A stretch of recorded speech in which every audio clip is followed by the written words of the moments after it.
Good morning class. Good morning. तो आज हम अपनी क्लास में प्राइमरी डेफिसिट के बारे में पढ़ेंगे।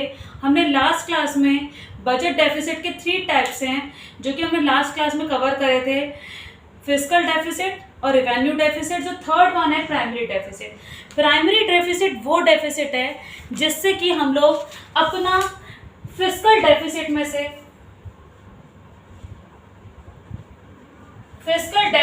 से अगर आप इंटरेस्ट को हटा देंगे, जो हमारी बोरोइंग है उसमें से इंटरेस्ट को हटा देंगे, जब हम आरबीआई से उधार लेते हैं, पब्लिक से उधार लेते हैं, जब बोरिंग बहुत ज्यादा हो जाती है, इस कंडीशन को बोलते हैं फिस्कल डेफिसिट।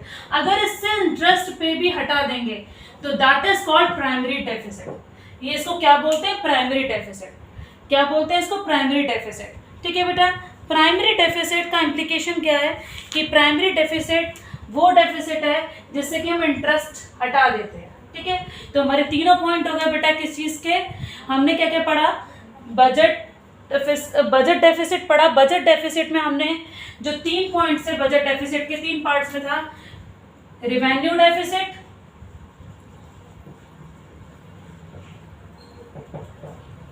फिस्कल डेफिसिट और प्राइमरी डेफिसिट।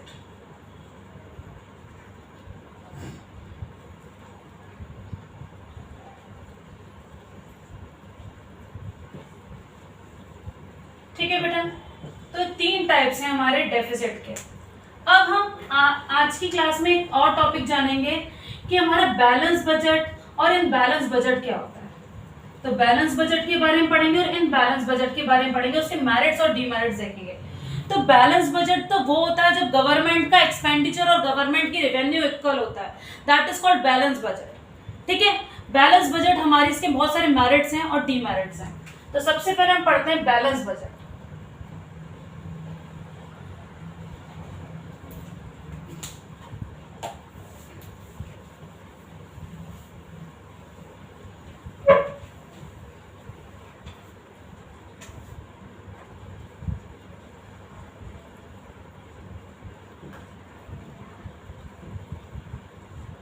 बैलेंस बजट वो बजट है जब गवर्नमेंट की expenditure,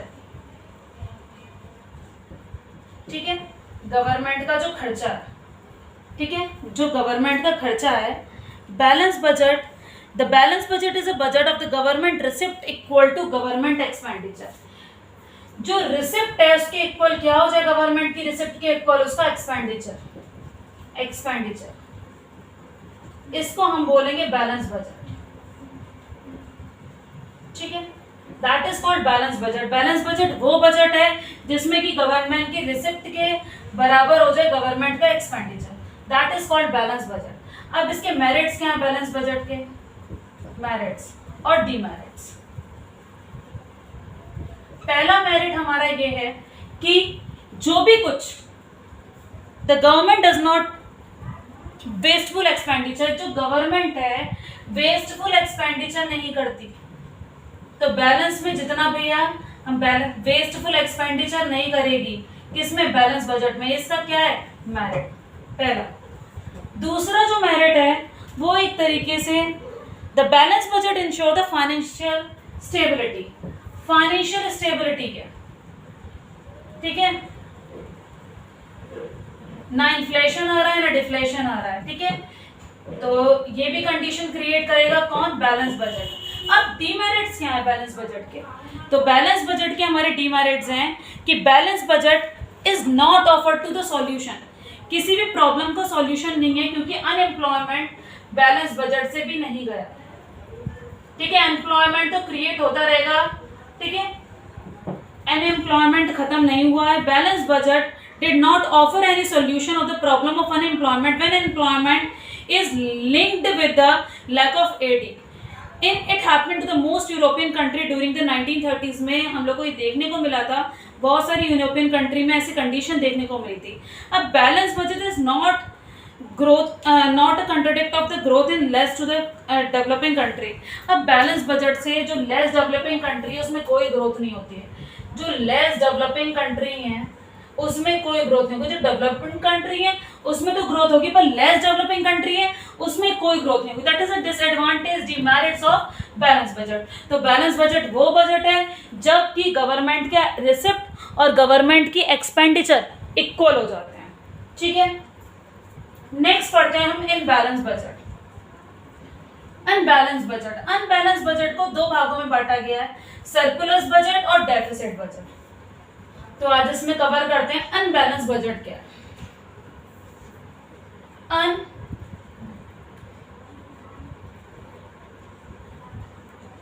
unbalance budget,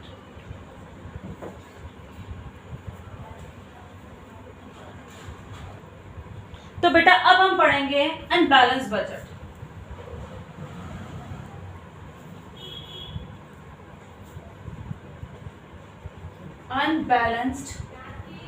unbalance budget, ठीक है। तो बेटा अनबैलेंस बजट के बारे में हम लोगों ने पढ़ा। तो गवर्नमेंट का कभी कभार सरप्लस बजट होता है, सरप्लस बजट। तो सरप्लस बजट में हम लोग को ये देखने को मिलता है कि रिसिप्ट जितने की है, ठीक है, रिसिप्ट तो ज्यादा की है पर एक्सपेंडिचर कम हुआ, एक ये कंडीशन देखने को मिलती है। ये होता है सरप्लस बजट में। अब होता है बेटा डेफिसिट बजट। डेफिसिट बजट एक कैसी कंडीशन है जिसमें कि एक्सपेंडिचर ज्यादा होता है, रिसिप्ट कम की मिलती है। रिसिप्ट और ये एक्सपेंडिचर खर्चा जो है हमारा बहुत ज्यादा है, किससे, रिसिप्ट के अकॉर्डिंग। तो इसको बोलते हैं इम्बैलेंस बजट। तो इम्बैलेंस बजट में डेफिसिट सरप्लस बजट वो बजट है जिसमें कि रिसिप्ट ज्यादा की होती है, एक्सपेंडिचर कम का होता है।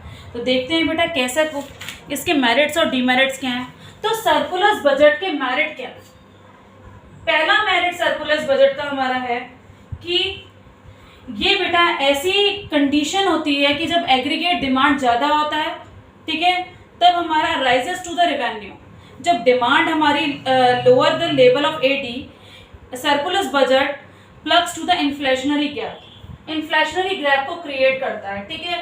तब गवर्नमेंट सरकार अपना एक्सपेंडिचर कम कर देती है, एक्सपेंडिचर कम कर देती है और उसकी क्या जनरेट होती है, रेवेन्यू जनरेट होती है। एट अ कंडीशन ऑफ हमारा जो बजट होता है वो कैसा बजट है, सरप्लस बजट। अब इसका डीमेरिट क्या, डीमेरिट्स क्या है। इसका डीमेरिट्स ये है कि अगर एडी हमारा रिड्यूस है, एडी अगर हमारा रिड्यूस है, ठीक है, तो अनएम्प्लॉयमेंट ऑफ द इकोनॉमी, ठीक है, एग्रीगेट डिमांड नहीं हो रहा तो हमारा अनएम्प्लॉयमेंट जनरेट हो रही है, और अनएम्प्लॉयमेंट जनरेट हो रहा है तो उस समय ये कंडीशन, एक सिनेरियो देखने को मिल रहा है, अनएम्प्लॉयमेंट जनरेट हो रहा है तो हमें एक सिनेरियो देखने को ये मिल रहा है कि इससे हमारा इक्विलिब्रियम ट्रैप हो रहा है, ठीक है, low level of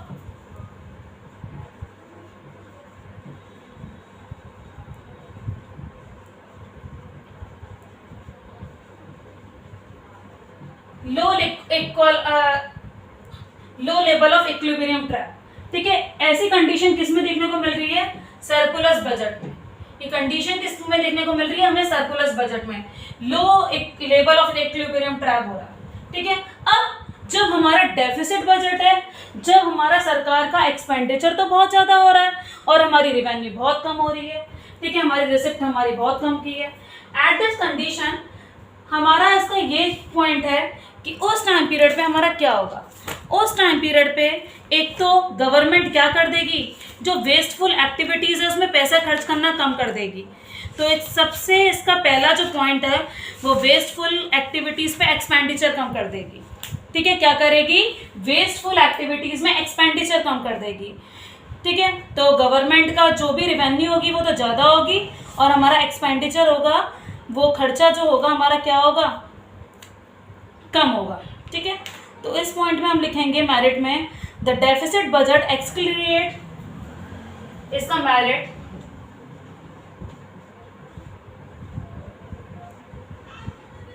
a deficit budget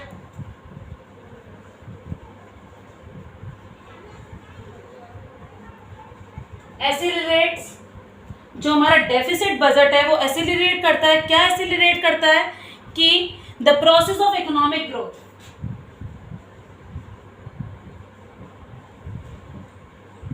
the process of economic growth,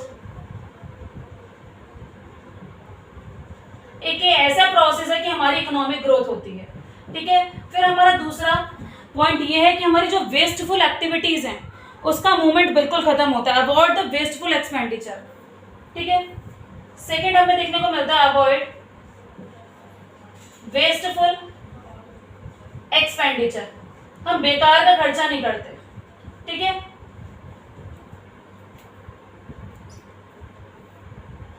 sorry बेटा, ये पॉइंट इसका हो गया सरप्लस बजट का, ठीक है।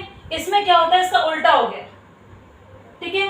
अब क्या है, रिसिप्ट हमारी ये है, तो हम ये देखेंगे the deficit budget allow the government to focus to welfare scheme.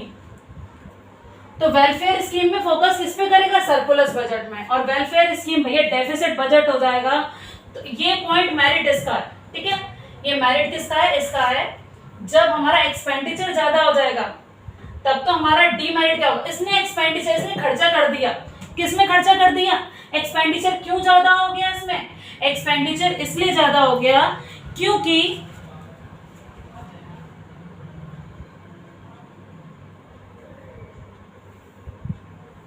तो बिल्कुल ठीक था, जो हमारा पॉइंट ये आएगा इसका मेरिट, हम जो हमने लिखा था बिल्कुल ठीक था। मेरिट का डेफिसिट बजट इसलिए जनरेट होता है, बिल्कुल ठीक पॉइंट था हमारा। डेफिसिट बजट इसलिए जनरेट होता है क्योंकि हमारी वेस्टफुल एक्टिविटीज को हम रिमूव कर देते हैं। तो ये हम पॉइंट लिखेंगे, जो हमने लिखा था बिल्कुल ठीक था हमारा।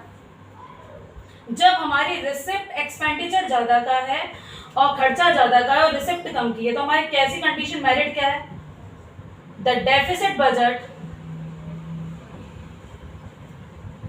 the deficit budget accelerate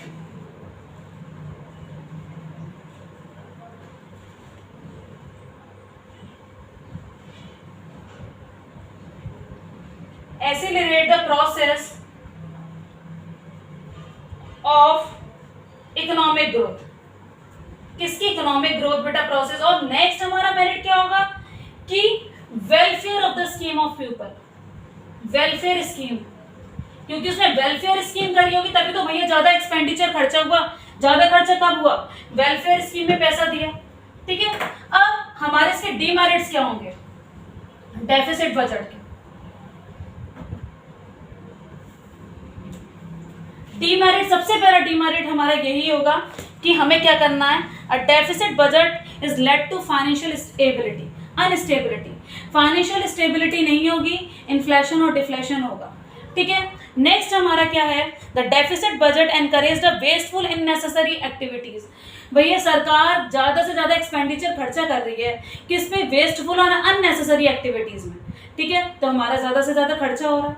तो इस टाइप का बेटा जो बजट है वो हमारा डेफिसिट बजट है, जब हमारा एक्सपेंडिचर ज्यादा हो रहा है और रिसिप्ट कम की है।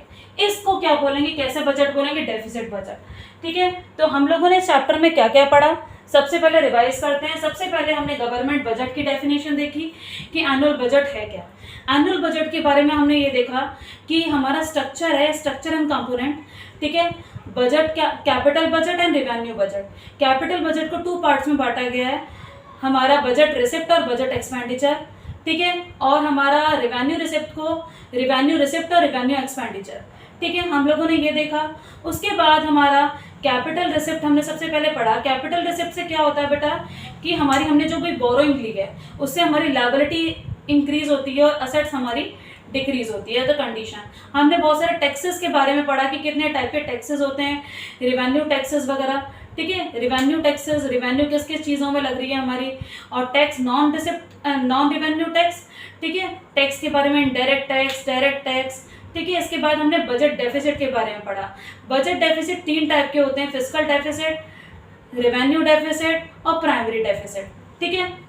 Revenue deficit, fiscal deficit and primary deficit. फिर नेक्स्ट वन जो हमारा है, जो भी डेफिसिट है वो हमारा है बैलेंस्ड और अनबैलेंस बजट। बैलेंस बजट वो बजट है जब एक्सपेंडिचर और रिसिप्ट हमारी इक्वल है, रेवेन्यू और एक्सपेंडिचर हमारा इक्वल है।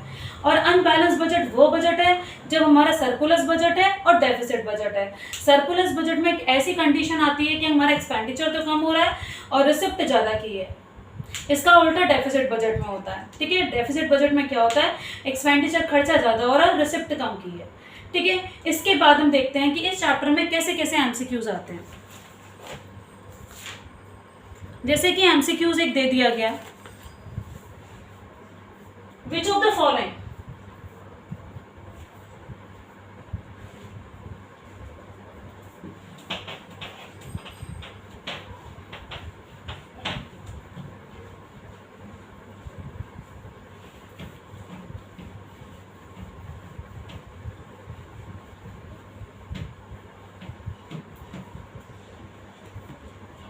एक क्वेश्चन आया बेटा, which of the following objective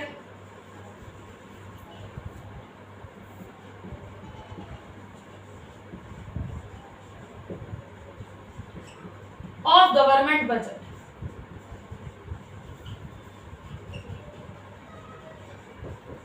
तो गवर्नमेंट बजट के कौन कौन से ऑब्जेक्टिव हैं?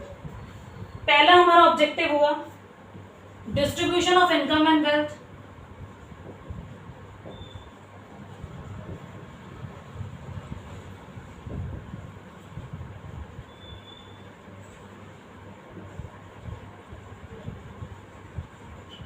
सेकेंड वन हमारा ऑब्जेक्टिव हुआ इकोनॉमिक स्टेबिलिटी,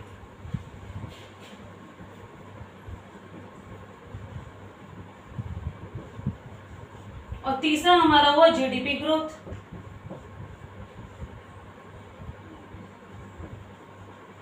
और चौथा हमारा हुआ ऑल ऑफ द अबव। तो हमारा क्या होगा, following objective of the government budget. तो गवर्नमेंट बजट का कौन सा ऑब्जेक्टिव है? तो तीनों ही ऑब्जेक्टिव गवर्नमेंट के, तो इसका आंसर हो जाएगा ऑल ऑफ दिस।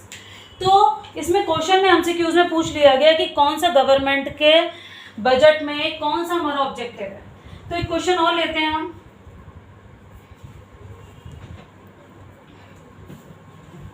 एमसीक्यूज में किस टाइप के क्वेश्चन आ सकते हैं?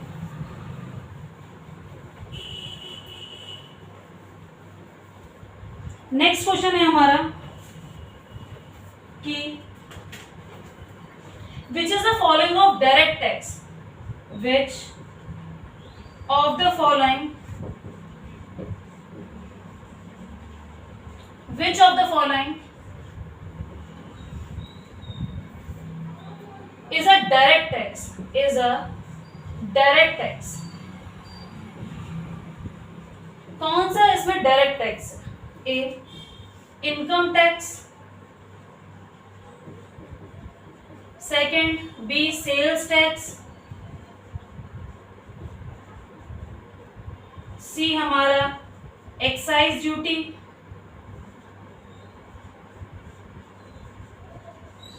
डी है हमारा कस्टम ड्यूटी।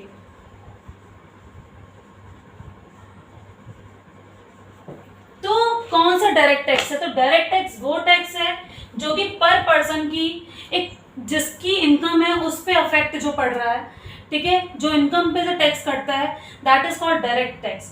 पर्सन के ऊपर ही बियर होता है। तो हमारा इसमें डायरेक्ट टैक्स कौन सा है? तो इनकम टैक्स, सेल टैक्स नहीं है, एक्साइज ड्यूटी नहीं है, कस्टम ड्यूटी नहीं है। तो जो भी हमारा डायरेक्ट टैक्स पूछा गया इसमें कौन सा टैक्स है? इनकम टैक्स, ठीक है। तो फर्स्ट वाले का हमारा क्या हो जाएगा? Income tax. तो बेटा ऑलमोस्ट ये चैप्टर हमारा कवर हो चुका है, ठीक है। जो आपकी अभी तक कितने कंप्लीट, 2 चैप्टर कंप्लीट हो चुके हैं, मनी एंड बैंकिंग, और ये जो नेक्स्ट चैप्टर है हमारा कंप्लीट हो चुका है जिसका नाम है गवर्नमेंट बजट। गवर्नमेंट बजट से भी करंट अफेयर्स आएंगे, हमारे एमसीक्यूज आएंगे। इसके बाद जो हम चैप्टर पढ़ेंगे वो पढ़ेंगे हम फॉरेन एक्सचेंज, जो कि हमें आपको नेक्स्ट वीडियो में देखने को मिलेगा कि फॉरेन एक्सचेंज में क्या क्या है, कैसे करेंसी हमारी यहाँ पर आती है फॉरेन की, कैसे हम रिजर्व करते हैं, फ्लक्चुएशन फ्लोटिंग कॉस्ट होता है, फिक्स फ्लोटिंग कॉस्ट होता है, उसके रेट होते हैं। तो हम उसके बारे में नेक्स्ट चैप्टर में पढ़ेंगे, किसके बारे में? फॉरेन एक्सचेंज के बारे में, ठीक है। फिर नेक्स्ट जो यूनिट है वो बीओपी है, बैलेंस ऑफ पेमेंट, एक्सपोर्ट और इम्पोर्ट में बैलेंस, ठीक है। फिर हमारे ऑलमोस्ट जो हमारे एग्जाम आने वाले हैं उसके टॉपिक कवर हो जाएंगे, ठीक है बेटा। आज के लिए इतना ही था, तब तक के लिए good bye, have a nice day.